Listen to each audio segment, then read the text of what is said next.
இங்கே ஹீரோயினை மற்ற ஜெயில் மேட்ச் கிட்ட இருந்து ஒரு லேடி காப்பாற்றினதுக்கப்புறம் அவங்க ஹாஸ்பிட்டலில் அட்மிட் பண்ணி வச்சிருக்காங்க. பக்கத்து பெட்டில் இருக்க பொண்ணுக்கிட்ட யார் இந்த லேடின்னு கேட்கும்போது அவங்க தான் இந்த ஜெயிலேருந்து தப்பிச்சு போன ஒரே ஆள் அப்படின்னு சொல்கிறாங்க. இப்போ நான் அவளே மீட் பண்ணோன்னா எப்படி மீட் பண்ணுறதுன்னு ஹீரோயின் கேட்டால், நீங்கள் இங்கே இருக்க ஜெயிலரை வந்து வெறுப்பேற்றினா பனிஷ்மெண்ட்டுக்காகவே அந்த லேடி கிட்ட அனுப்பி விடுவாங்க அப்படின்னோடனே ஹீரோயினுக்கும் ஒரு ஐடியா கிடைக்குது.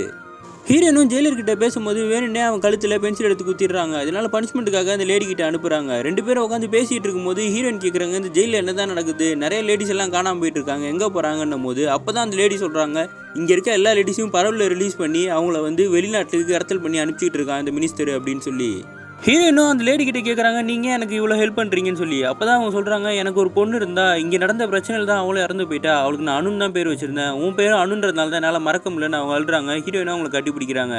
கடைசியாக அந்த லேடியோட ஹெல்ப் மூலயமா ஜெயிலேருந்து தப்பிச்சு இந்த கடத்தின லேடிஸ் எல்லாம் ஒரு வண்டியில் வச்சு அனுப்புகிறாங்க. அந்த வண்டியில் ஹீரோயினும் ஏறி போய் அந்த மினிஸ்டரை நேர்லேயே பார்த்துடுறாங்க. அப்போ அந்த மினிஸ்டர் சொல்கிறான், அவனோட லவ்வரும் அவனோட ஃப்ரெண்டும் சேர்ந்து நான் இது மாதிரி பண்ணுறது எல்லாத்தையும் வீடியோ எடுத்து வச்சிருந்தானுங்க, அதனால தான் நான் அவனுக்கு 2 பேரும் கொல்றதுக்காக பிளான் போட்டேன். இப்போ நீ இந்த இடத்துல வந்து நிற்கிறான்னும் போது ஹீரோயின்கிட்டே ஒரு கேமரா இருக்கிறத பார்க்குறான். அதை உடச்சிட்டு இவ்வளோ திமிர் பண்ணுறியா, அவனை இங்கேயே கொண்டு தூக்கி போட்டுறேன் பாருன்னு சொல்லிட்டு அடிக்கும் போது தான் அவள் ஹீரோயின் சொல்கிறா, இங்கே ஒரு கேமரா தான் இருக்குன்னு நினைக்கிறா, சுற்றி நிறைய கேமரா இருக்குது, அந்த வண்டியில் கூட ஒரு கேமரா இருக்குன்னு சொல்லி மிரட்டிக்கிட்டு இருக்கா.